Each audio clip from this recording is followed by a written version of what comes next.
वक्रतुंड महाकाय सूर्यकोटि समप्रभ निर्विघ्नं कुरु मे देव सर्वकार्येषु सर्वदा।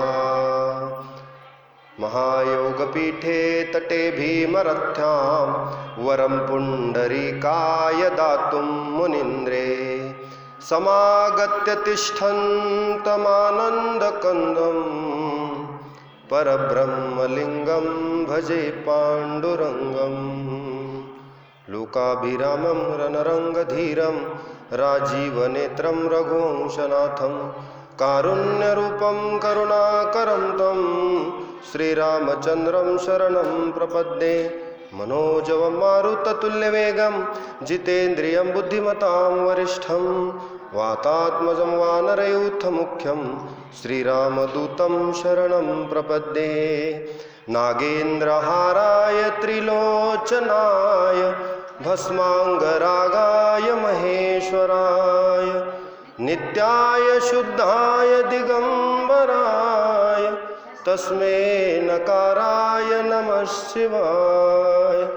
ब्रह्मानन्दं परमसुखदं केवलं ज्ञानमूर्तिं द्वन्द्वातीतं गगनसदृशं तत्त्वमस्यादिलक्ष्यम् एकं नित्यं विमलमचलं सर्वधी साक्षिभूतं भावातीतं त्रिगुणरहितं सद्गुरुं तं नमामि।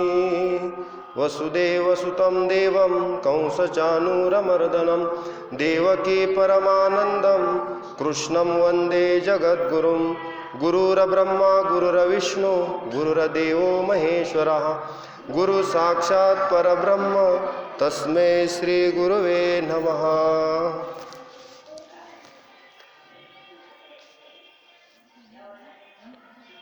तेहि प्राणा परवते आवडती हे निरुते जय भक्त चरित्राते प्रशंसिती। जग हे अवघे सारे ब्रह्मरूप जग हे अवघे सारे ब्रह्मरूप सर्वाभूती एक पांडुरंग। अनुरेणु पर्यंत ब्रह्म भरियेले सर्वा घटी राहिले अखंडित। विश्व हे व्यापिले भरोनी उरले कौतुक दाविले माया जाळ। अनुरेणु पर्यंत ब्रह्म भरियले सर्वा घटी राहिले अखंडित। भ्रांती माया जाळ काढता तात्काळ परब्रह्मी खेळे अखंडित। अनुरेणु पर्यंत ब्रह्म भरियले सर्वा घटी राहिले अखंडित। अखंडित वस्तू हृदयी बिंबली अखंडित वस्तू हृदयी बिंबली गुरु कृपे पाही नरहरी। अनुरेणु पर्यंत ब्रह्म भरियले सर्वा घटी राहिले अखंडित। देवा तुझा मी सोनार तुझे नामाचा व्यवहार देह बागे सरी जाणे अंतरात्मा नाम सोने। प्रस्तुत प्राप्त प्रसंगी आज माघ वद्य तृतीया या तिथीला आपण सर्वजण संत शिरोमणी नरहरी महाराज यांची पुण्यतिथी साजरा करण्यासाठी समस्त सुवर्णकार समाज आणि सर्व भाविक सोनपेठ नगरीतील सर्व भाविक नरहरी महाराजावर निरतिशय प्रेम करणारा सुवर्णकार समाज तद्वतच सर्व समाज इतरही सर्व समाज या सर्वांच्या कृपा आशीर्वादानं साधू संतांच्या कृपा आशीर्वादानं नरहरी महाराजांच्या कृपेनं आयोजित केलेली ही कीर्तन रूपी सेवा आणि या संत शिरोमणी नरहरी महाराजांच्या पुण्यतिथी निमित्त आयोजित प्रवचन रूपी सेवेसाठी माऊलींची एक ओवी आणि नरहरी महाराजांचा एक अभंग अशा पद्धतीनं आपण दोन्हींचं मिलन जसं हरिहर ऐक्य त्या पद्धतीनं, कारण काही ज्ञानेश्वरीचे वाचक आहेत आणि काही नरहरी महाराजांच्या अभंगाचे वाचक आहेत.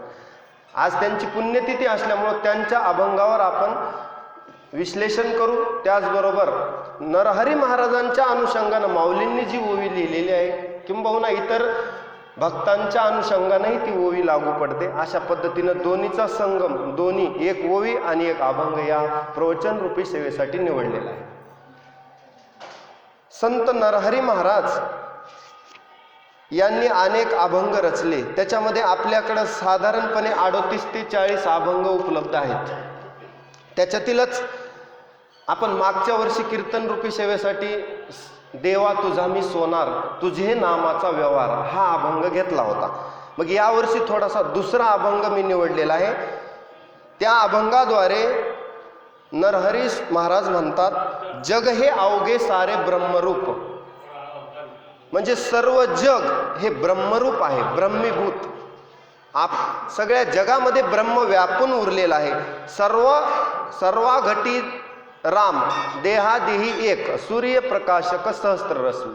या पद्धतीनं सर्वाभूती एक पांडुरंगच या चराचरात व्याप्त आहे आणि अणुरेणूमध्ये भगवान परमात्मा व्याप्त आहेत. म्हणजे अंतर्बहिश्च तत्सर्वम व्याप्य नारायण स्थितः, नारायणोपनिषदाच्या उक्तीप्रमाणे. आणि सर्वाघटी जे हे तत्व अखंडितपणे राहिलेलं आहे ते म्हणजे ब्रह्म आहे. म्हणजे या जगामध्ये सर्वत्र ब्रह्म व्याप्त आहे. हा वेदांताचा सुद्धा सिद्धांत आहे. एकमेवा द्वितीयम ब्रह्म, सर्वत्र ब्रह्म व्याप्त आहे. आणि बाकी जर काय असेल तर या जगाचं जे अधिष्ठान आहे ब्रह्म, त्या ब्रह्माला अवतरित होण्यासाठी मायेचं साह्य घ्यावं लागतं. म्हणून मायाधिष्ठित ब्रह्म, मायेचा आधार घेऊन ब्रह्म आकाराला आला आणि हे जगत निर्माण झालेलं आहे.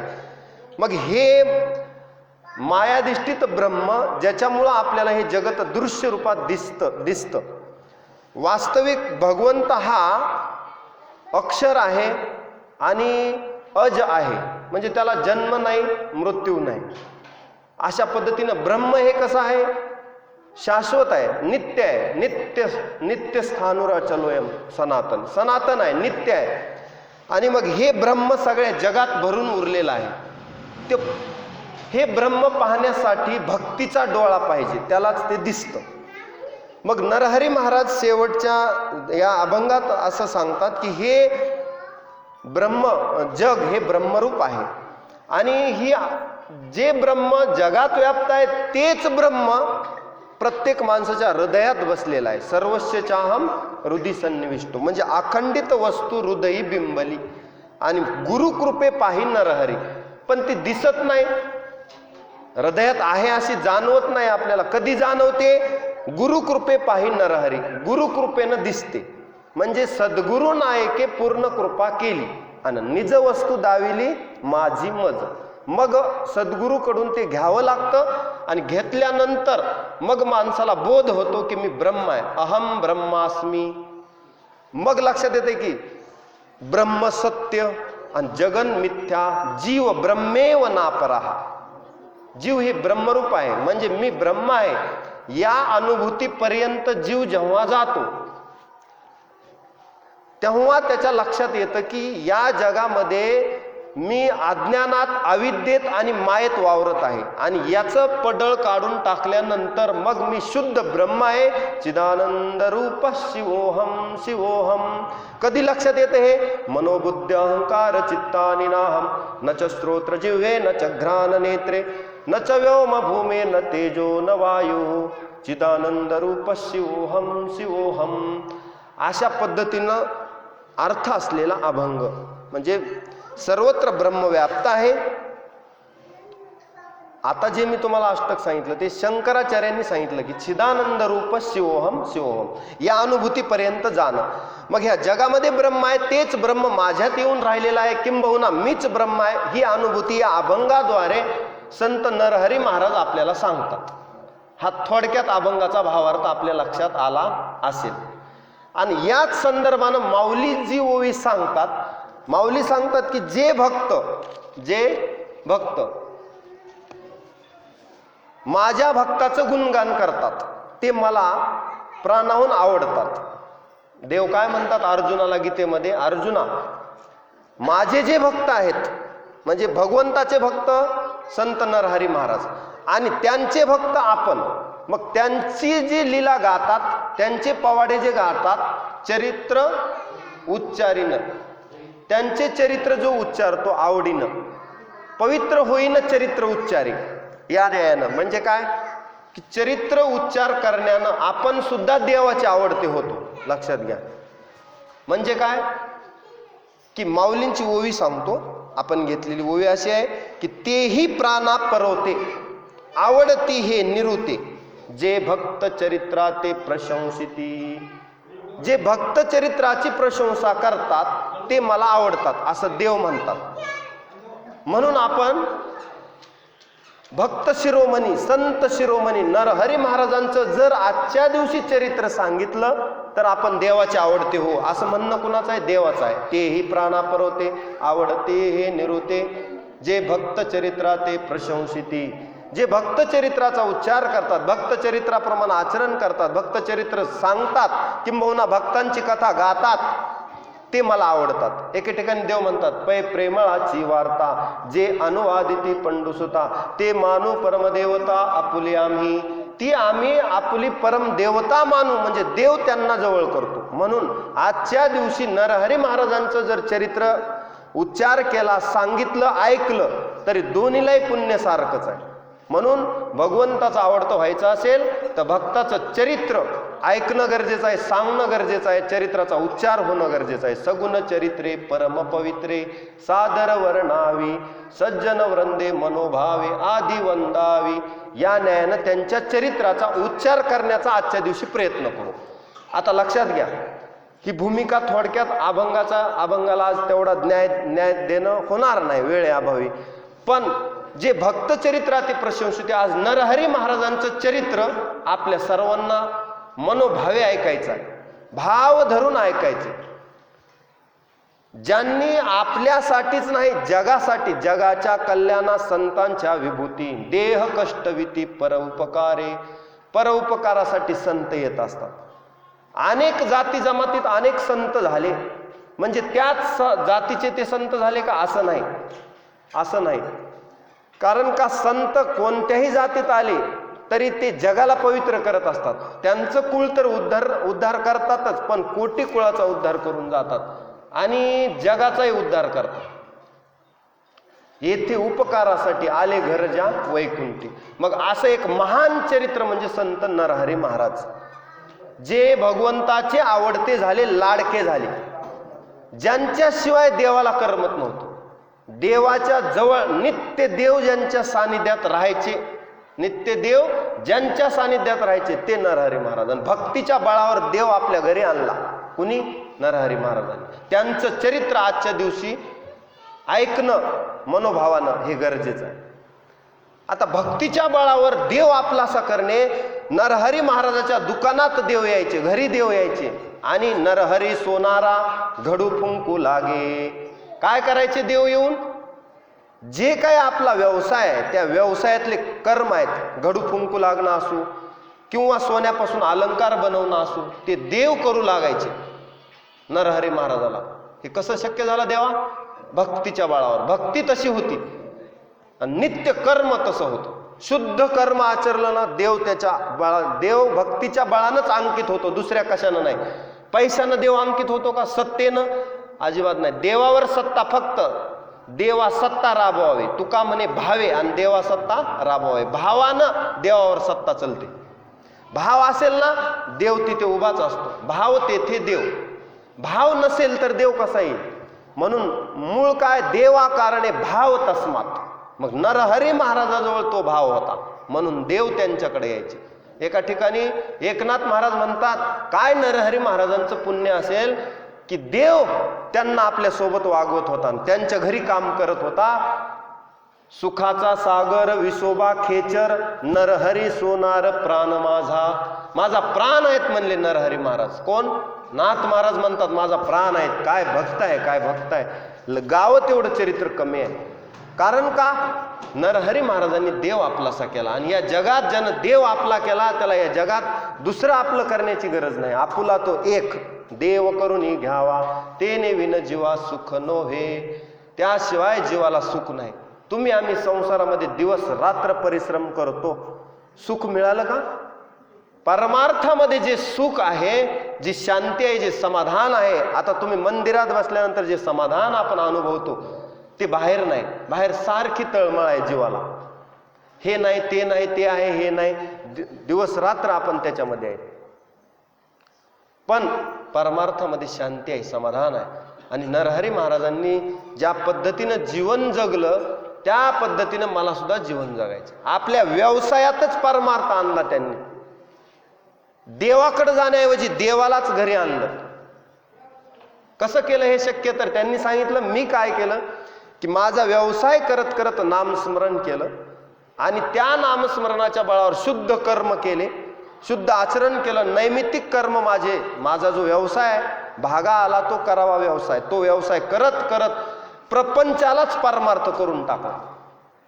त्याच्यामुळं देव माझ्या घरी आला. काय सांगितलं त्यांनी?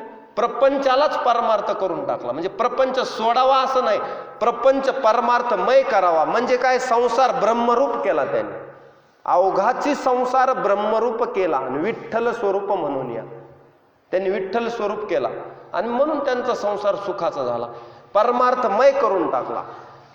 संसारामध्ये मुलं बाळ त्यांनाही होते, त्यांनाही पत्नी होती, आई वडील होते, तरी सुद्धा सारे जण भगवंताला स्मरून आपला नित्य कामधंदा करत असत. म्हणून देव त्यांच्या घरी आला. देवाला फक्त चित्त लागतं. झाले एक चित्त तरी बहुत. किती? फक्त एक चित्त होणं गरजेचं आहे. बस एक चित्त एकाग्र होऊन भगवंताचा धावा केल्यास भगवंत येतो. द्रौपदीनं एकाग्र होऊन भगवंताचा धावा केला, द्रौपदीसाठी भगवंत आले. कोण कहता है भगवान आते नहीं, द्रौपदी की तरह हम बुलाते नहीं. कौन कहता है भगवान खाते नहीं, यशोदा मैया की तरह हम खिलाते नहीं. लोग कहते हैं भगवान रोते नहीं, अभिमन्यु की तरह हम रुलाते नहीं. भगवंत येतात, भाव पाहिजे, भाव. अशा पद्धतीनं नरहरी महाराजांचं चरित्र आपण आता थोडक्यात बघू. नरहरी महाराजांच्या पूर्वजांचा इतिहास थोडक्यात सांगतो. मूळ पुरुष त्यांचे रामचंद्र पंत, म्हणजे रामचंद्रदास म्हणायचे त्यांना. रामचंद्र पंत हे शिवाचे भक्त होते, त्यांचे मूळ पुरुष. रामचंद्रदास यांनी आपल्या जीवनामध्ये शिवभक्ती केली.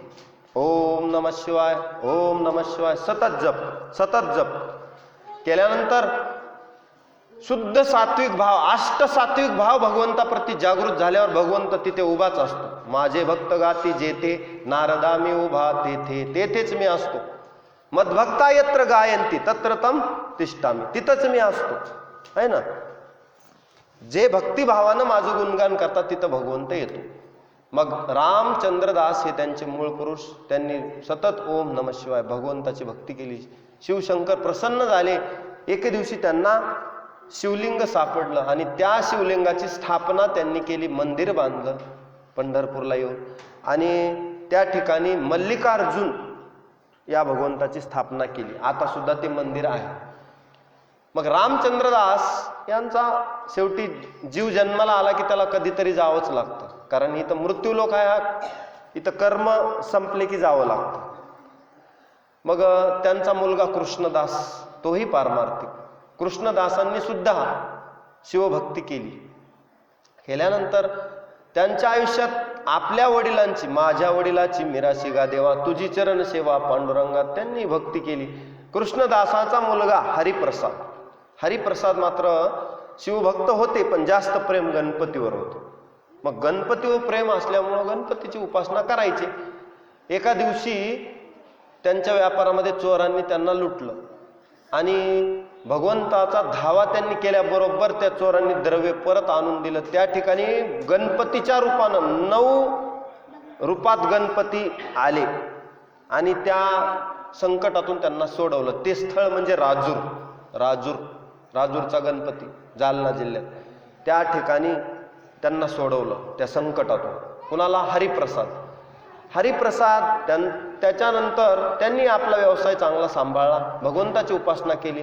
कारण नरहरी महाराजासारखा हिरा कुणाच्याही घरी जन्माला येईल का? भक्त कुणाच्याही घरी जन्माला येत नाही. पिता यस्य शुचिर्भूत आणि माता यस्य पतिव्रता. ज्याची आई पतिव्रता आहे, माता पतिव्रता आणि पिता शुचिर्भूत आहे, त्यांच्या घरी देव जन्माला येतात. म्हणजे काय? शुद्ध बीजा पोटी फळे रसाळ गोमटी. मग त्यांच्या पोटी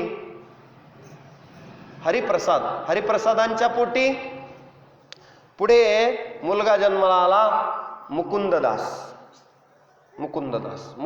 सुद्धा भगवंताचे भक्त, शंकराची भक्ती करायचे. त्यांनाही एका ठिकाणी शिवलिंग रूपात महादेवांनी दर्शन दिलं, पण एका सावकाराला त्या शिवलिंगाचा मोह झाला आणि त्यांनी ते घेऊन गेले आपल्या घरी, आपल्या सत्तेच्या बळावर. पण नंतर त्यांच्या असं लक्षात आलं की शिवलिंग आपल्या घरी आणलं तरी शिवलिंगाचं मन इथं नाही, शिवलिंग अदृश्य रूपानं मुकुंदासाकडे जात आहे. मग सावकार म्हणले उपयोग नाही, बळे देव आणला तर राहत नाही, भाव आहे तिकडे पळतो, मुकुंदासाच्याच घरी जायचं ते शिवलिंग. मग त्यांनी ते परत केलं. नाही म्हणले ह्याचा उपयोग नाही, मी चोरून घेतलं पण उपयोग नाही. मग मुकुंददासांनी त्याची स्थापना केली. आणि त्यानंतर मुकुंददासाचा मुलगा मुरारी पंत. म्हणजे आता सुद्धा तुम्ही काशीला जर गेलात तर मुरारी घाट आहे, तिथं मुरारी घाट, त्या ठिकाणी त्यांनी मुरारी महाराजांनी समाधी घेतलेली आहे.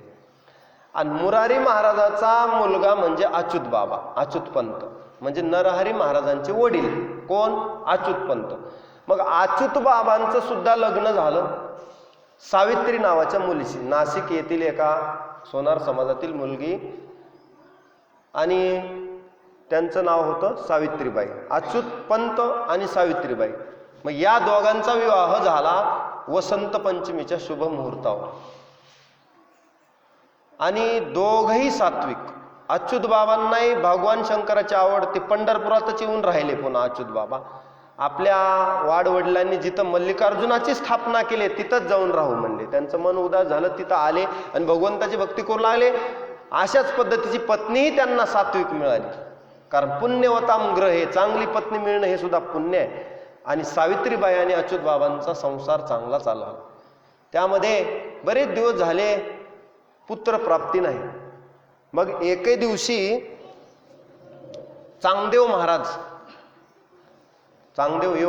योगी चांगदेव महाराज जात असताना अच्युत बाबांनी आणि सावित्रीबाईंनी त्यांचं दर्शन घेतलं.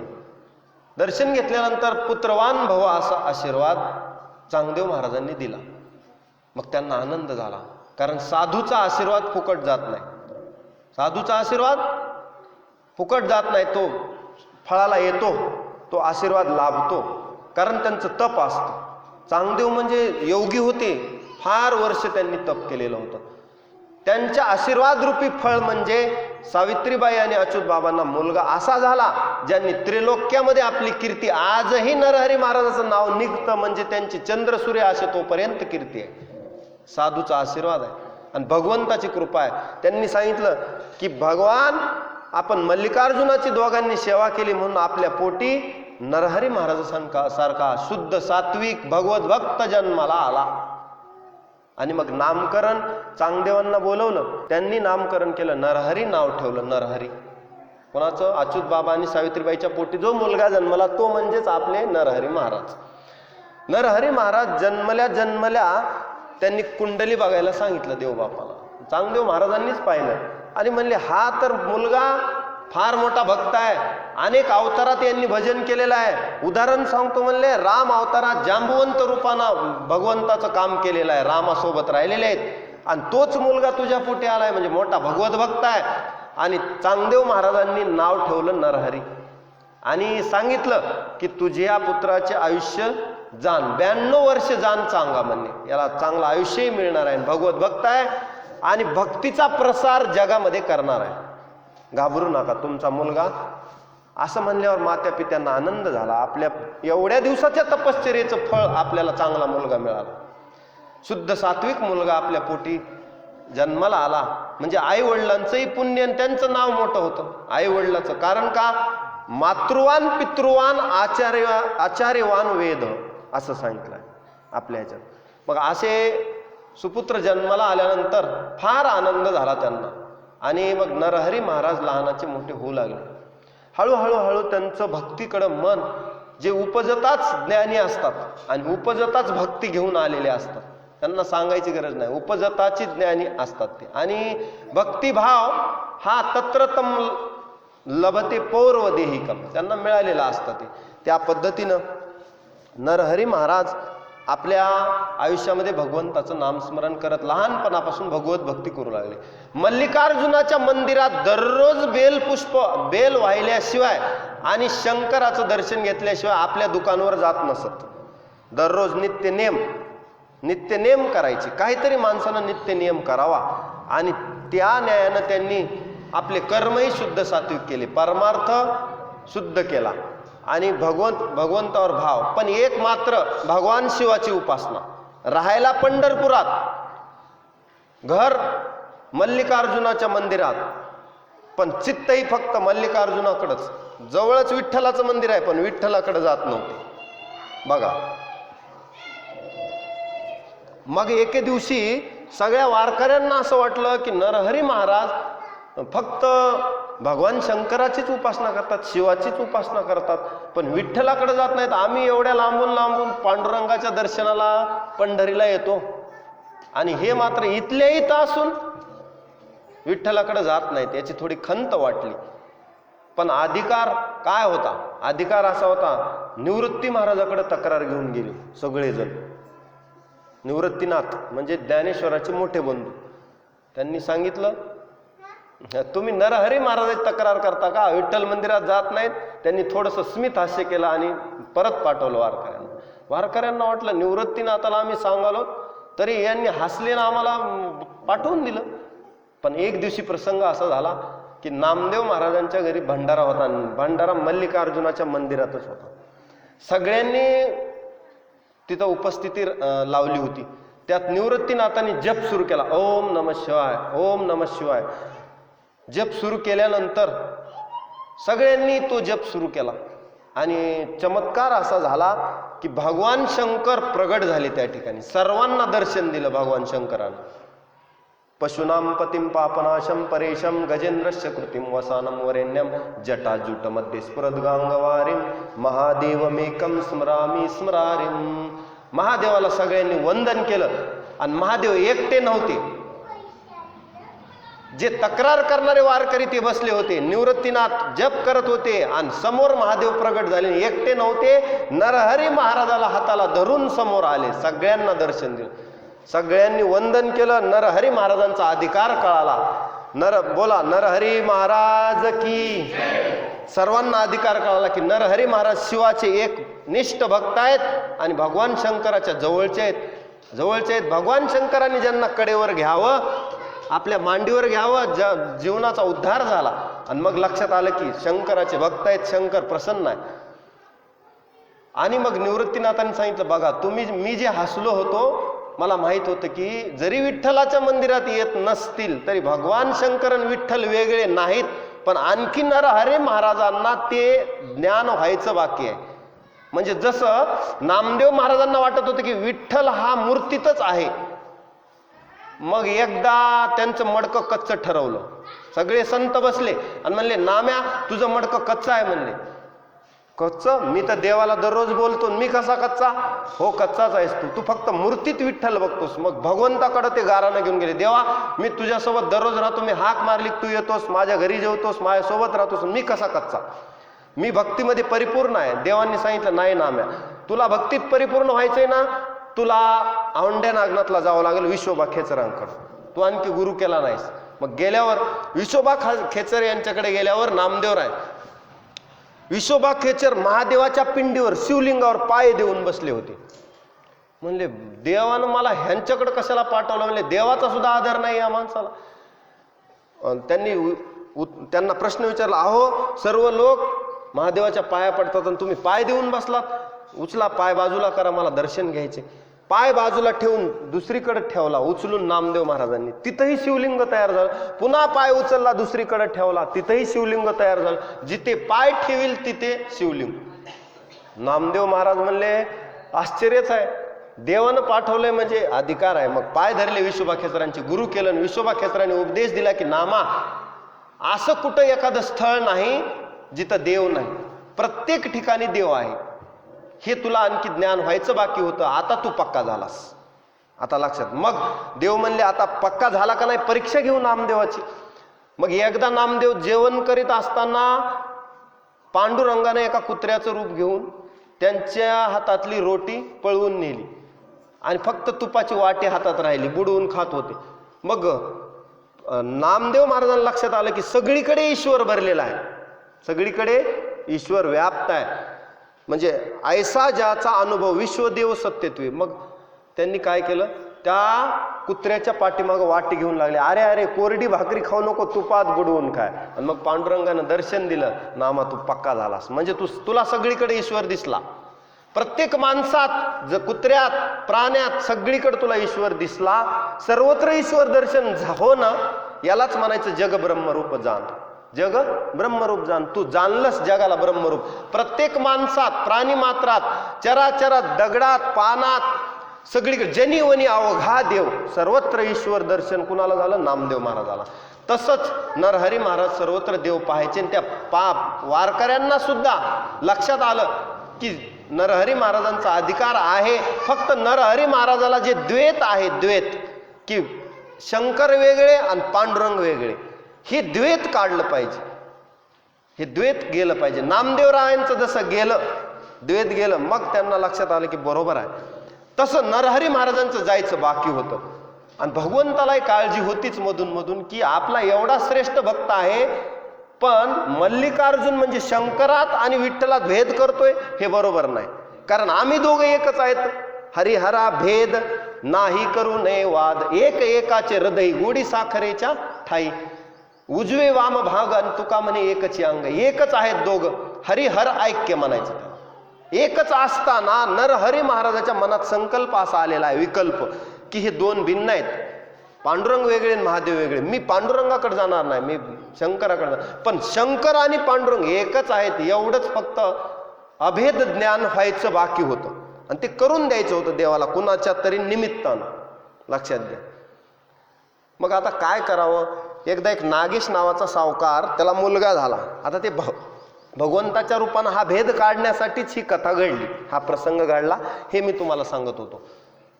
मग आल्यानंतर त्यांनी सांगितलं मला मुलगा झालाय, त्या सावकारानं सांगितलं, आणि मला पांडुरंगाला सोन्याचा करदोडा करायचा आहे, सोन्याची साखळी कमरेला. सोन्याचा करदोडा म्हणतो ना आपण, करदोडा म्हणजे सोन साखळी तयार करायची. मग कुणाकडं करायची. पंढरपुरात सर्वत्र फिरले, सर्वत्र फिरले. सगळ्यांनी सांगितलं नरहरी महाराजासारखे कलेत निपुण दुसरा सोनार या पंढरपुरात तरी नाही. तुम्हाला जर चांगला उत्कृष्ट दागिना करून घ्यायचा असेल तर नरहरी महाराजाकडे जा, तेच तुम्हाला उत्कृष्ट दागिना करून देऊ शकतील. करदोडा तुम्ही म्हणाल तसा करून देतील. मग त्या सावकाराने विचारत विचारत घर विचारत आले. नरहरी महाराज आपल्या भक्तीमध्ये मग्न होते. नरहरी महाराजाचं असं होतं, काम करत करत देवाचं नाम, कामामध्ये काम, काही म्हणा राम राम. सारखं तोंडाला काय काम आहे, दागिने घडवताना तोंडानं राम राम म्हणत घडवायचे. गिराईक आलं तर बोलायचं नाही, तर पुन्हा राम राम म्हणून आपलं काम. यालाच म्हणायचं ईश्वराची भक्ती. कर्मे ईशू भजावा. काय म्हणायचं याला, कर्मे ईशू भजावा. भगवान गीतेत म्हणतात ना, स्वे स्वे कर्मण्यभिरत संसिद्धीम लभते नरहा. आपल्याला सिद्धी मिळते आपल्याच कर्मातून. किंवा त्याच्या पुढचा श्लोक आहे, यत प्रवर्तिर्भूताना येन सर्वमिदं ततं स्वकर्मणा तमभ्यर्च सिद्धिं विंदती मानवा. मानवाला सिद्धी मिळते, स्वतःच्या कर्मानं देवाची पूजा करता येते. पण ते कर्म ब्रह्मार्पण रूपानं करायला पाहिजे. बघा, ब्रह्मार्पण म्हणजे करणारा करता मी नाही, देवच माझ्याकडून करून घेतोय आणि त्याचं फळ सुद्धा देवालाच अर्पण करणं, याला म्हणायचं अवघी कर्मे झाली ब्रह्मरूप. म्हणजे ब्रह्मरूपानं कर्म करणं म्हणजे कर्त्याचा अभिमानही येत नाही आणि फळाचाही अभिमान येत नाही, दोन्ही देवाला देऊन टाकायचं. मी करता नाही, मी भोगता नाही. जसं आपण जेवण करताना म्हणतो की देवा मी भोगता नाही, तूच आहेस.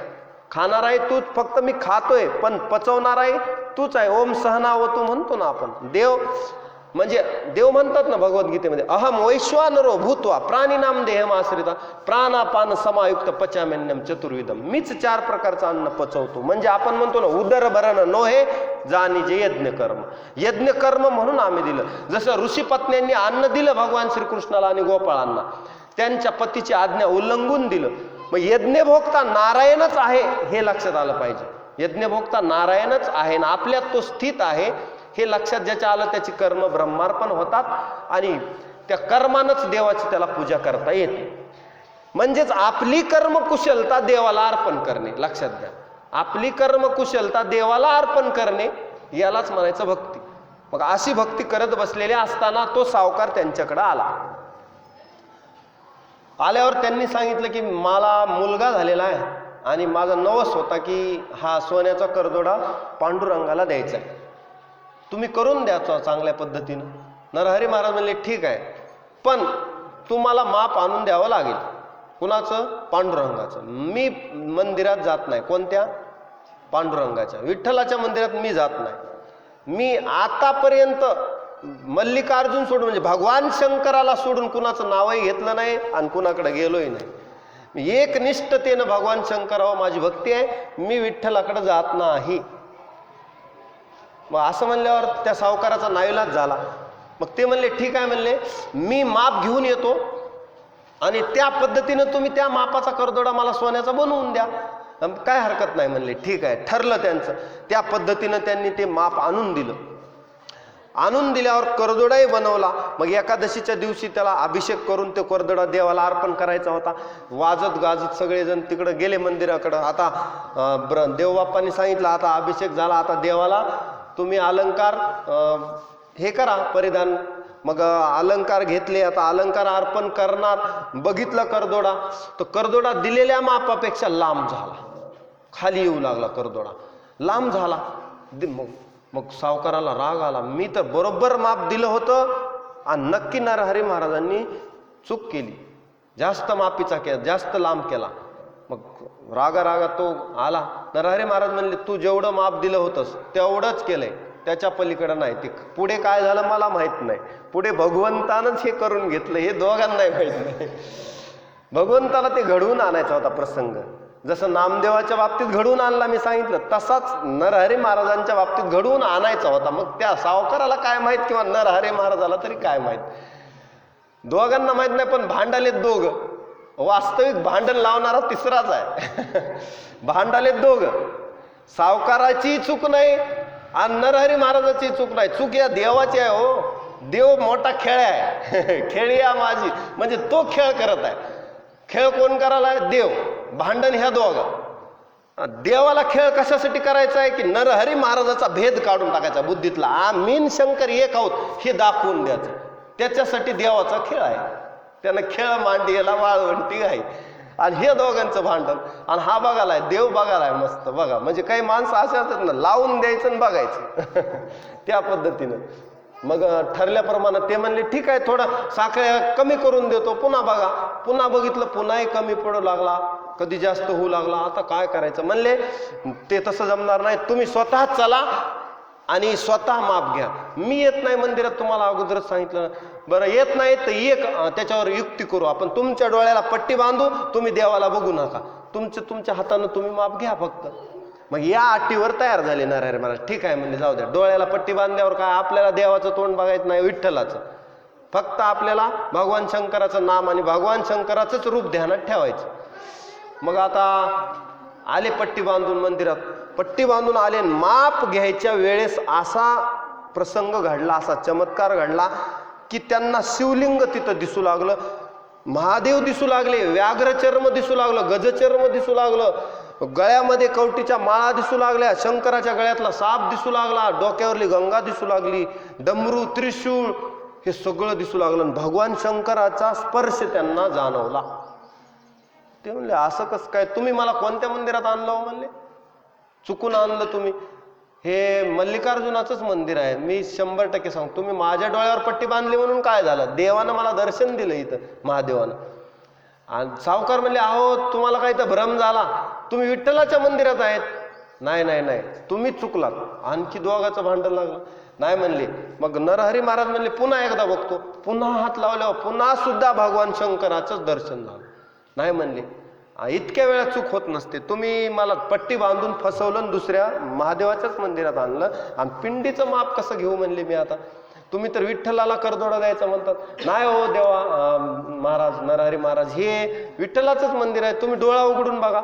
मग पट्टी थोडी सरकून बघितली तर खरोखरच पांडुरंग आहेत, पांडुरंग आहेत. मग म्हणले कसं झालं ना, नरहरी महाराजांना काही समजेना.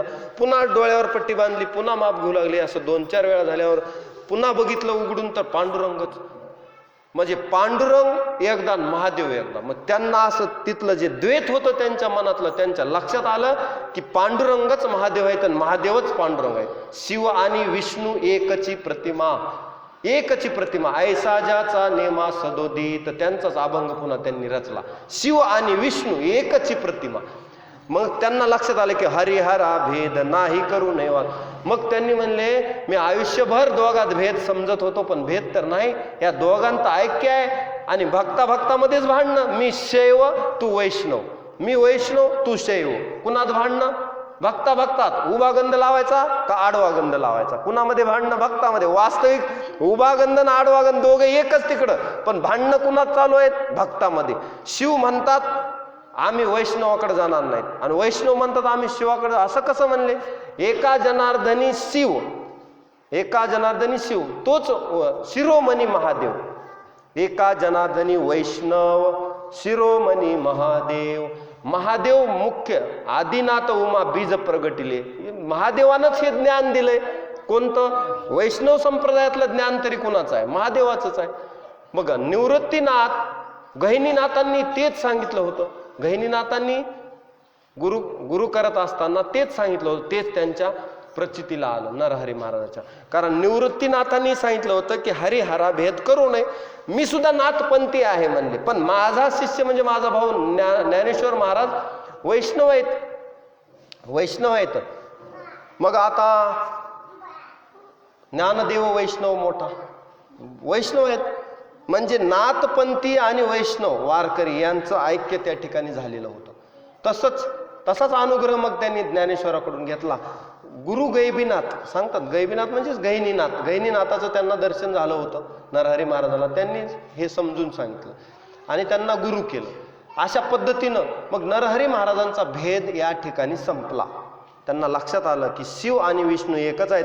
त्या दिवसापासून ते विठ्ठलाचे भक्त झाले आणि मग विठ्ठलाची भक्ती करू लागले नरहरी महाराज. मग त्यांना लक्षात आलं की भगवान शंकर काय आणि भगवान पांडुरंग काय, दोघे एकच आहेत. मग आता एकच आहेत. उदाहरण सांगतो. आता मी आहे, मी शाळेत गेलो की काय झालं? शिक्षक झालो. घरी पत्नी काय म्हणते? आमचे मालक आहेत. मुलं काय म्हणतात मला? आमचे बाबा आले. बरोबर. आमचे मेहुणे काय म्हणतात? आमचे मेहुणे आले. आणखी दुसरं कोणी काय म्हणेल? आमचे अमुक आले.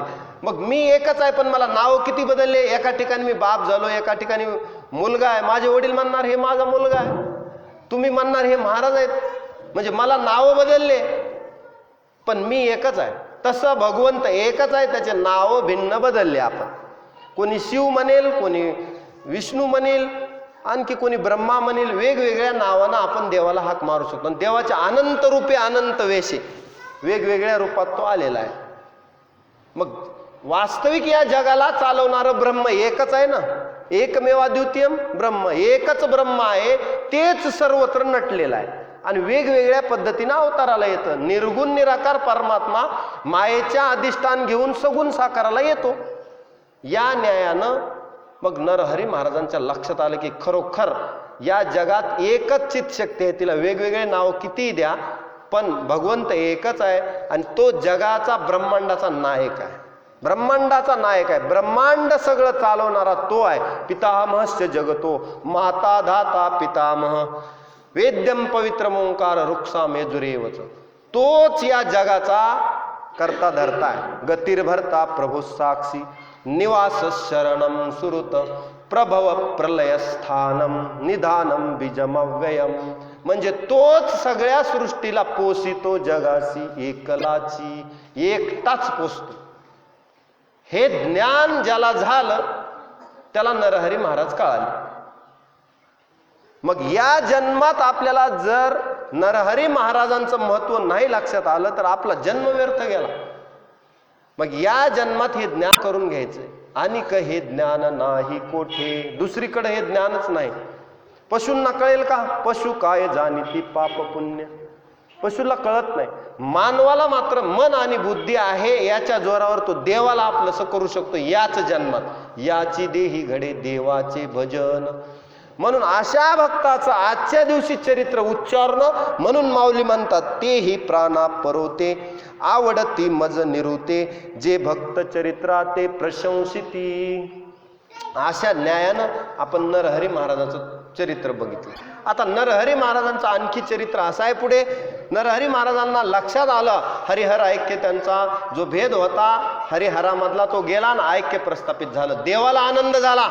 देव म्हणाले माझा एक भक्त ज्याच्या मनात थोडासा विकल्प होता तो गेला.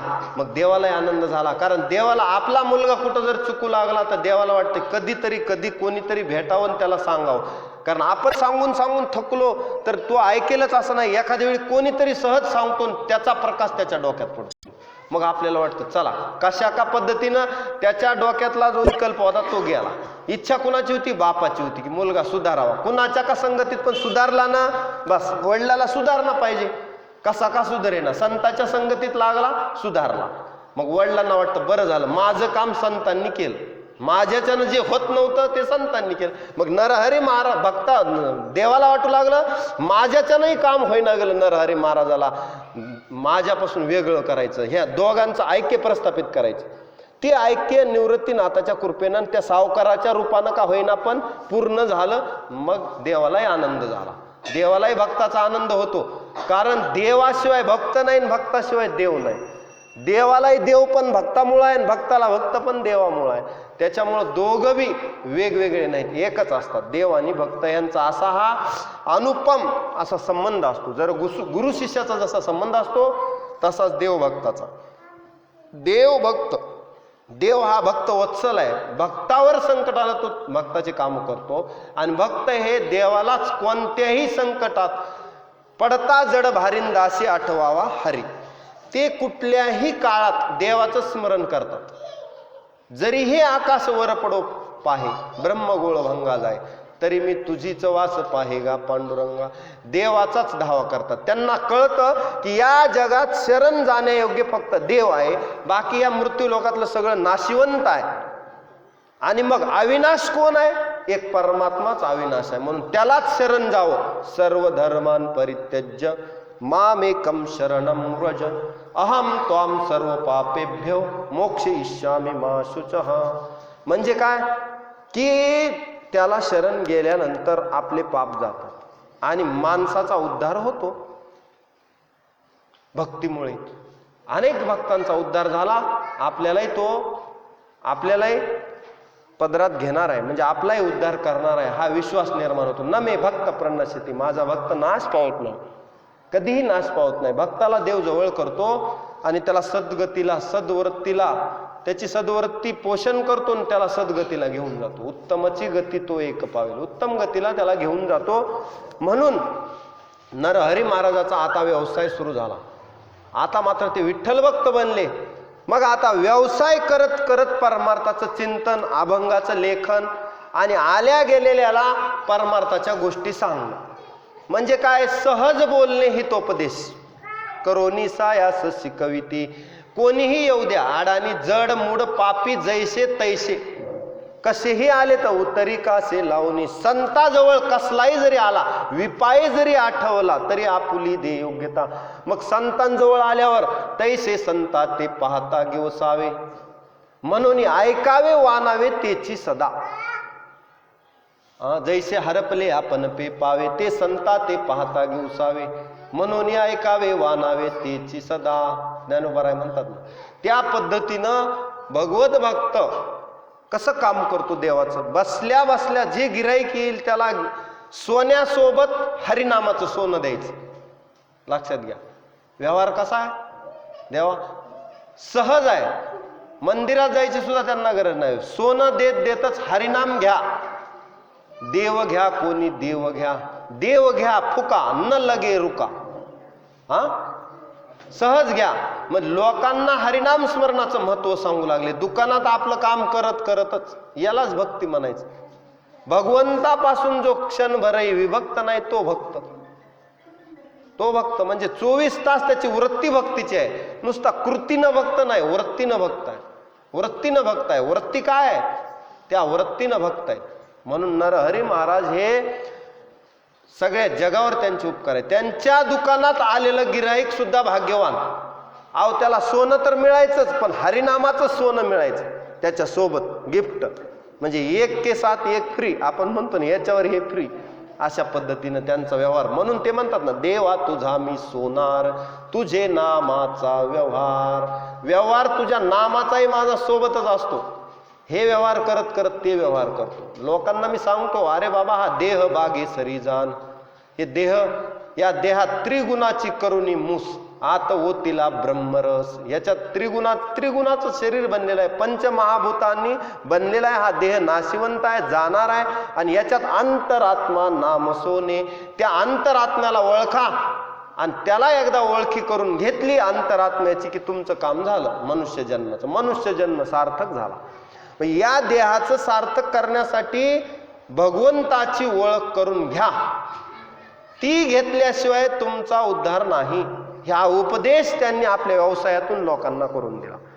मग विवेक हातवडा घेऊन काम क्रोध केला चूर्ण. विवेक नावाचा हातोडा घेतला आणि त्या हातोड्यानं काम क्रोधादी जे विकार होते ते ठोकून ठोकून शरीराच्या बाहेर काढले म्हणले आम्ही. आता मात्र आमच्याकडे काम क्रोध लोभ मोह मद मत्सर यांना थाराच दिला नाही आम्ही. घातले बाहेरी काम क्रोध वैरी. कुठं घातले? बाहेर काढले. जे मध्ये घर करून बसले होते, कुठं? शरीरामध्ये घर करून त्रास देऊ लागले, त्यांना बाहेर. घातले बाहेरी काम क्रोध वैरी. हे वैरी पक्के घर करून बसले होते आणि ह्या वैऱ्यामुळं माझा हित होईना गेलं, होत नव्हतं. त्या वैऱ्यांनाच मी बाहेर काढलं. कशानं? विवेक नावाचा हातोडा घेऊन ठोकून काढली. विवेक हातवडा घेऊन काम क्रोध केला चूर्ण. केला म्हणले ते. आणि मनबुद्धीची कातरी केली. राम नाम सोने चोरी. देवाच्या नामाचं सोनं आम्ही चोरलं, म्हणजे हृदयात धारण केलं. हृदयात देवाच्या मूर्तीशिवाय आता दुसरं काही दिसणार नाही. मनबुद्धीचीच कातरी का केली? कारण देव म्हणतात या जगात मला देण्यायोग्य फक्त मनन बुद्धी आहे, बाकी तू काही देऊ नको. मै एव मन आधत्स्व मै बुद्धिम निवेशया निवशिष्यस्य मयेव अथ ऊर्ध्वम न संशय. 12वा अध्याय गीतेचा. मला मन आणि बुद्धी दे. तू मन हे मीची करी माझ्या भजनी प्रेम धरी. सर्वत्र नमस्कारी मज एका ते. मग मला नमस्कार केला ना, तुझं काम झालं. म्हणजे मन आणि बुद्धी मला दे, बाकीचं देऊ नको. म्हणून मनबुद्धीची कातरी. मी काय केलं? मनबुद्धीची कातरी. आणि राम नाम सोने चोरी. असा व्यवहार करू लागले. असा व्यवहार रात्रंदिवस भजन करी रात्रंदिवस. नरहरी सोनार हरीचा दास. भजन करी रात्रंदिवस. झोपले तरी भगवंताचा ध्यास, उठले तरी भगवंताचा ध्यास. म्हणजे प्रत्येक कर्मात देवाची आठवण ठेवून काम करणं. किती सोपं आहे. सोपा भक्ती मार्ग आहे, पण आपण धरत नाहीत. मनुष्याचा उद्धार करणारं नाम आहे, पण कंठात आपण धरत नाहीत. काही पैसे लागतात. सकाळी उठल्यानंतर ओम नमः शिवाय म्हणा, कुणी रामकृष्ण हरी म्हणा. ज्याचा जे मंत्र आहे ते म्हणायला पैसे तर लागत नाही. पण तरी सुद्धा लोक इकडे येत नाही. त्याचं आश्चर्य वाटे या जनाचे थोरबा आश्चर्य. काही ना आठविती देवकी नंदना. का देवाला आठवत नसतील? एवढं सोपं नाम जीवनाचा उद्धार करून जाणार, असा उपदेश नरहरी महाराज करू लागले. मग त्यांनी जो उपदेश केला तो अनेक अभंगामध्ये आलेला आहे. मग काही लोकांना त्यांनी सांगितलं, प्रातकाळी काय करा तुम्ही? 12 ज्योतिर्लिंगाचं स्मरण करा. काय करा? 12 ज्योतिर्लिंग. सौराष्ट्रे सोमनाथांच श्रीशैल्ये मल्लिकार्जुनम उज्जैन्याम महाकालम ओंकारम ममलेश्वरम. प्रल्यांवैद्यनाथंच डाकिन्यां भीमशंकरं सेतुबंधे तु रामेशं नागेशं दारुकावने वाराणस्या तु विश्वेशं त्र्यंबकं गौतमी तटे हिमालये तु केदारं ग्रीष्मे संच शिवालये एतानि ज्योतिर्लिंगानि सायं प्राप्त पटे नरः सप्तजन्म कुतन पापन स्मरणेन विनश्यती. 7 जन्माचे पाप जातील बाबा. दररोज सकाळी प्रातःकाळी काय करा, 12 ज्योतिर्लिंगाचं स्मरण करा, असा उपदेश एका अभंगात त्यांनी दिलेला आहे.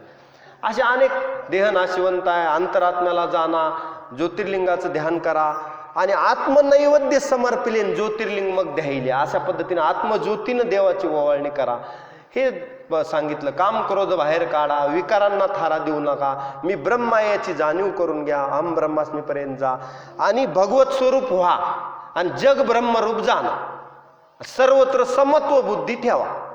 किती सोपा उपदेश सांगितला. एवढा सोपा उपदेश संतांनी आपल्यासाठी सांगितला आणि आपल्याला निरंतर जागृत करत आहेत. काय सांगू आता संतांचे उपकार, मज निरंतर जागविती. मला निरंतर जागृत करतात. जागृत करणार कोणतरी पाहिजे ना. आपण आहे ना जागृत नसतो, झोपलेलो असतो, दिसतो जागृत, पण स्वहिताच्या बाबतीत घोर निद्रेत आहेत आपण. साध्या निद्रेत नाहीत, घोर निद्रेत. हिताच्या बाबतीत जागृत आहेत. मला एक दिवस हे जग सोडून जायचंय, मग भक्ती करून उद्धरून जायचं, या भक्तीच्या बाबतीत जागृत आहेत. किती वेळ दिवसातून काय भजनाशी उरले ते पाहेगा, अल्प आयुष्य मानव देह शतगणी लेते अर्धरात्र खाय, मध्ये बालत्व पिडा रोग क्षय, काय भजनाशी उरले ते पाहेगा. भजनाला किती राहील, या आयुष्यामध्ये काय करायचंय मला हे तर ठरवा. गेयम गीता नाम सहस्त्रम ध्येयम श्रीपती रूपमजस्त्रम नेयम सज्जन संगे चित्तम देयम दीन जनायच वित्तम. हे कधी करणार मी? कधीतरी गहन अरण्यात जाऊन एखाद्या वेळी तरी बिल्वपत्र आणून शंकराला व्हावीत, भगवान शंकराच्या पायावर नतमस्तक व्हावं, कधीतरी गंगेचं पाणी आणून भगवान शंकराला अभिषेक करावा, तर या जन्माचं सार्थक होईल. असं वाटत सुद्धा नाही म्हणजे आपलं पाप आड आहे. हो, ते पाप आड तेच आहे आपलं. म्हणजे काय की भगवंताची भक्ती करा, हा संदेश समस्त संतांनी दिला. आता नरहरी महाराज त्यावेळेसचे संत ज्ञानोबाराय, निवृत्तीनाथ, मुक्ताबाई, नामदेवराय यांच्या संगतीत यांच्या प्रभावळीतले संत होते. विश्वभा खेचर, सावता माळी, या सगळ्या संतांची एक मांदियाळीच त्यावेळेस होती. हरिभजनी हे धवळीले जग चुकविला लाग कळी काळाचा. या सगळ्या संतांनी मिळून या भागवत धर्माचा पताका सगळ्या जगात फडकावला. ज्ञानदेवे रचिला पाया, उभारिले देवालया आणि नामातयाचा किंकरतेने केला से विस्तार. नामदेवरायांनी विस्तार केला आणि तुका झाला शे कळस. ह्या भागवत धर्माची पताका सर्वत्र घेऊन गेले. म्हणून आज आपल्याला मंदिरं, भक्त इथं दिसतात, त्यांचे उपकार आहेत. नरहरी महाराज जन्माला आले आणि अनेक लोकांचा उद्धार करून गेले. आणि यावत चंद्र जरी ते आपल्यात आता देहानं नसले तरी कीर्तीनं मरावे परी कीर्तिरूपी उरावे. गेले दिगंबर ईश्वर विभूती, राहिल्या त्या कीर्ती जगा माझी. जगात कीर्ती आहे त्यांची. तुका म्हणे का मरणची सरे, उत्तमची उरे कीर्ती मागे. कीर्ती मागे ठेवून गेलेत असे नरहरी महाराज आपल्या दुकानात बसल्या बसल्या लोकांना उपदेश करायचे. किती सोपी भक्ती सांगितली.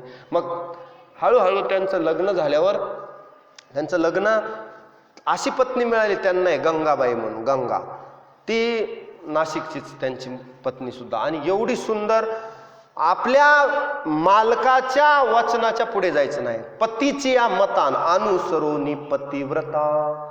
आपल्या पतीच्या मताला अनुसरून भगवंताच्या भक्तीमध्ये बाधा होऊ नये.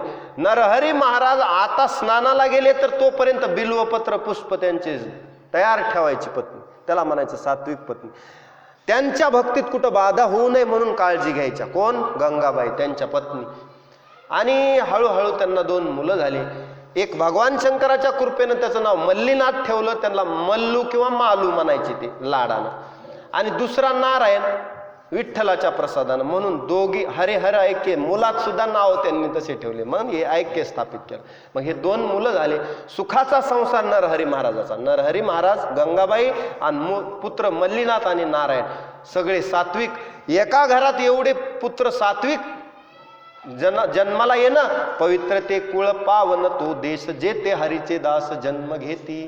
किंवा पवित्र तो देह वाणी पुण्यवंत जो वदे अच्युत सर्व काळ.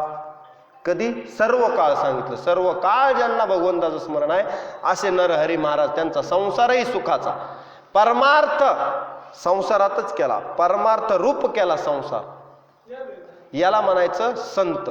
संतांचं जीवन आपण बघायचं आणि तसं जगायचं. भगवान गीतेत सांगतात, यद यद आचरती श्रेष्ठ तत्त देवे तरो जनः स यत् प्रमाणम कुरुते लोकस्तदनुवर्तते. लोक येत वडील जे जे करीती, म्हणजे श्रेष्ठ लोक जसं आचरण करतात तसं आपल्याला करायचं असतं. येर ते अनुष्ठिती सामान्य सकळ. सामान्य लोक त्यांचं बघून आचरण करत असतात.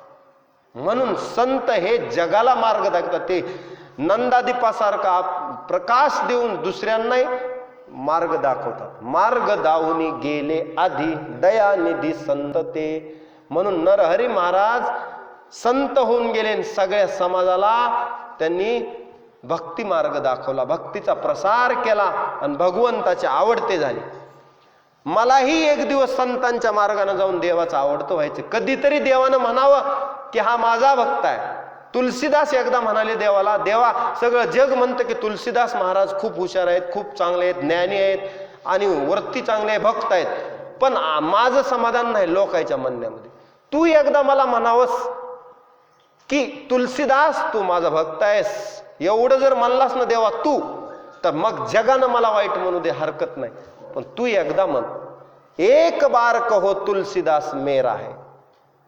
एकदाच मन माझ्या जन्माचं, म्हणजे जी आयुष्यभर साधना केली ती फळाला आली असं समजेल. कोण म्हणतात? तुलसीदास. मग देव म्हणले का नाही नरहरी महाराजाला, तू माझा भक्त आहेस, असं शेवटच्या वेळी म्हणले. ज्या वेळेस नरहरी महाराजांच्या लक्षात आला आता आपलं म्हणजे आपण जायची वेळ जवळ आली, म्हणजे या मृत्यू लोकातला आपला अवतार कार्य संपलं, आता आपल्याला हा देह सोडायचा आहे. शरीर ज्याचे त्याशी समर्पिले. शरीर कुणाकडून आणले? पंचमहाभूताकडून. त्याला द्यायचंय. आत्मा तर अमर आहे. आणि संत म्हणजे त्यांच्या इच्छेने नाही, भगवंतानंच पाठवून दिलेले असतात भक्त मार्गाचा, भक्ती मार्गाचा प्रसार करण्यासाठी. आम्ही वैकुंठवासी आलो याची कारणासी. कशासाठी? बोलिले जे ऋषी साच भावे वर्ताया. लोकांना उपदेश, भक्ती मार्गाचा प्रसार, भगवत भक्ती वाढवण्यासाठी आम्ही आलो. बीज वाढवावे नाम, नामाचा प्रसार करण्यासाठी येतो आम्ही. हेची आम्हा करणे काम, बीज वाढवावे नाम, याच्यासाठी आम्ही आलो होतो. ते काम आमचं संपलं. मी काय सांगत होतो मुद्दा, की देव नरहरी महाराजाला म्हणले की तू माझा आहेस, जाऊ नको नरहरी, जाऊ नको, माझ्या डोळ्याला पाणी येत आहे तू जाताना. आता शेवटचा प्रसंग नरहरी महाराजाच्या जीवनातला, देवाला अश्रूचा बांध आवरत नव्हता, देवाचा बांध फुटला अश्रूंचा. नरहरी सोनार देवाचे कटीशी, माघवद्य तृतीयेशी बैसलासे. आणि कुणाकुणाला दुःख झालं, हाहाकार झाला मानवा दानवे. ऋषीवृंदाला सुद्धा, देवाला सुद्धा दुःख झालं. नरहरी महाराजांचं प्रयाण जवळ आल्यानंतर, त्याला ब्रह्मनिर्वाण म्हणायचं, त्यांचं जवळ आल्यानंतर मग आता जायची वेळ झाल्यावर देवाला लक्षात आलं, आपला एक गोड भक्त ज्यानं माझे आयुष्यभर आठवण ठेवली, आयुष्यभर माझ्याशिवाय त्याला जगामध्ये कोणी आवडत नव्हतं, देव एकटा आवडत होता आणि जग सगळं तुच्छ वाटत होतं, जग सगळं माझ्या पुढं जग तुच्छ वाटत होतं. एवढा प्रेम करणारा भक्त कुठं भेटतोय हो देवाला तरी? आपल्या सगळ्यांचं प्रेम आपल्या कुटुंबावर, मुलाबाळावर, पैशावर, सत्तेवर आहे, पण एकट्या देवावरच प्रेम आणि बाकी कशावरच प्रेम नाही, मनात निस्पृहता. असा भक्त देव म्हणतात, छातीला धरतात नरहरी महाराजाला. महाराज नरहरीला म्हणतात, अरे तुझ्यासारखा भक्त युगायुगात मला एखादा भेटतो आणि आता तुम्ही सोडून जाताना हुर हुर माझे जीवा, आता माझ्या जीवाला हुरहुर वाटत आहे. तो दिवस जवळ आला. माघवद्य तृतीया म्हणजे आजची स्थिती होती, आजचीच स्थिती होती ज्याच्यासाठी आपण इथे एकत्र आलो. या माघवद्य तृतीयेला देवाचे समोर नरहरी सोनार, हृदही निरंतर हरिहर. पार्थिव संवत्सरे 1207, शक्य 1207 बरं सांगितलंय. आणि त्या दिवशी उगवला दिवस सोमवार, सोमवार होता. सतत निरंतर नरहरी महाराजांनी ध्यान सुरू केलं, देवाचं ध्यान, हृदयी निरंतर हरिहर. आता जायची वेळ आलेली आहे. आपण मग अभंग घेतला ना, गुलालाचा अभंग, तर देवाला सुद्धा गहीवरून आलो. हाहाकार झाला मानवा दानवी, ऋषीवृंदी पाही. ऋषीवृंदाला सगळ्यांच्या डोळ्यात अश्रू आले. नरहरी महाराज जायची वेळ आली आणि देवाचे प्रहरी, 2 प्रहरी देवाचे कटिशी. मग त्या ठिकाणी नामदेवराय वर्णन करतात, नामदेवराय म्हणतात की नरहरी वनमाळी एक झाला, किंवा नरहरी नामाचे गजरी गुप्त झाला. त्या दिवशी नरहरी महाराजांनी हे जग सोडलं, म्हणून आज त्यांची पुण्यतिथी आहे. आज अशा थोर भक्ताची पुण्यतिथी आहे. माघवद्य तृतीया ही त्यांची तिथी आहे. या तिथीला इथं सर्वजण जमलेले, समस्त सुवर्णकार समाजातील माझ्यावर प्रेम करणारे, नरहरी महाराजावर प्रेम करणारे समस्त भाविक या ठिकाणी जमलेले आहेत. आणि नरहरी महाराजांचं चरित्र आवडीनं तुम्ही सगळ्यांनी श्रवण केलं, त्याबद्दल सगळ्या श्रोत्यांचे धन्यवाद. प्रभू तुम्ही महेशाची मूर्ती, मी दुबळा अर्चितसे भक्ती. तर बोल जरी गंगावती माझी, तरी स्वीकाराल की. तरी न्यून्यते पुरते अधिकते सरते, करुणी घ्यावे तुमते विनवितू असे. अशा पद्धतीनं नरहरी महाराजाचं चरित्र तेवढं मी घेतलं. आता पुढच्या वर्षी योग आल्यास आपण जो अभंग सेवेसाठी घेतला होता त्याचा काय अर्थ जास्त मी तुम्हाला घेतला नाही, वेळ संपत आलेली आहे. पुढच्या वर्षी कीर्तनामध्येच तो अभंग घेऊ आणि आणखी नरहरी महाराजाचं चरित्र मोठ्या प्रमाणात आपण हा उत्सव साजरा करू. या वर्षी जितक्या पद्धतीनं श्रोते आले, सगळ्या माता भगिनी आल्या, आणखी देवा पुढच्या वर्षी आपण नरहरी महाराजाचा उत्सव सोनपेठमध्ये मोठ्या उत्साहानं साजरा करू. आणि एवढा उत्साह सगळ्यांचा असेल तर मग आपण नरहरी महाराजांच्या ऋणातून उतराई झालो म्हणायचं. कृतज्ञता भाव आपल्याकडे असला पाहिजे. ज्यांचे आमच्या उपकार आहेत त्यांच्यासाठी जर आम्हाला वेळ नसेल तर माणूस कृतज्ञ झाला. मला त्यांच्यासाठी वेळ काढावा लागेल मोठ्या प्रमाणात आणि आवडीनं. नरहरी महाराजाचं भजन, नरहरी महाराजाच्या पुण्यतिथीच्या दिवशी इथं कीर्तन झालं पाहिजे. आणि या न्यायानं आपण मागच्याही वर्षी कीर्तन केलं, त्याच्या आदल्याही वर्षी कीर्तन 2दा इथं केलेलं आहे. आता आणखी मोठ्या स्वरूपात यावर्षी थोडी भजनी मंडळाची पकवाज मृदंग वाजवायला नसल्यामुळे प्रवचन रूपी चरित्र घ्यावं लागलं. पुढच्या वर्षी आणखी सुंदर कार्यक्रम करू. सर्वांनी साथ दिल्याबद्दल सर्वांचा आभारी आहे.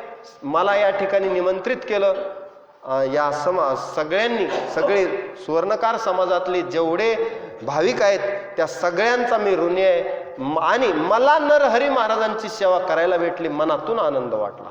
एका संताचं चरित्र आपल्या तोंडातून उच्चारणं, म्हणून तर माऊली म्हणतात तेही प्राणा परवते मज आवडते निरुते, जे भक्त चरित्रा ते प्रशंसिती. भक्त चरित्राचा प्रशंसा करण्याचा, तोंड भरून स्तुती करण्याचा मला योग आला.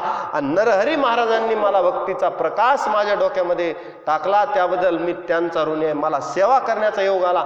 अशा एका महान भगवत भक्ताचं वर्णन माझ्या तोंडून झालं, माझं मुख पवित्र झालं. अशा पद्धतीनं सर्वजण इथं आलात, तुम्ही श्रवण करून तुमचे कान पवित्र केले आणि नरहरी महाराजांचा उत्सव या ठिकाणी आपण साजरा केला. सर्वांनी साथ दिली त्याबद्दल सर्वांचे धन्यवाद. या ठिकाणी आजच्या प्रवचन रूपी सेवेला विराम देऊया आणि पुढील कार्यक्रम नंतर सांगतो.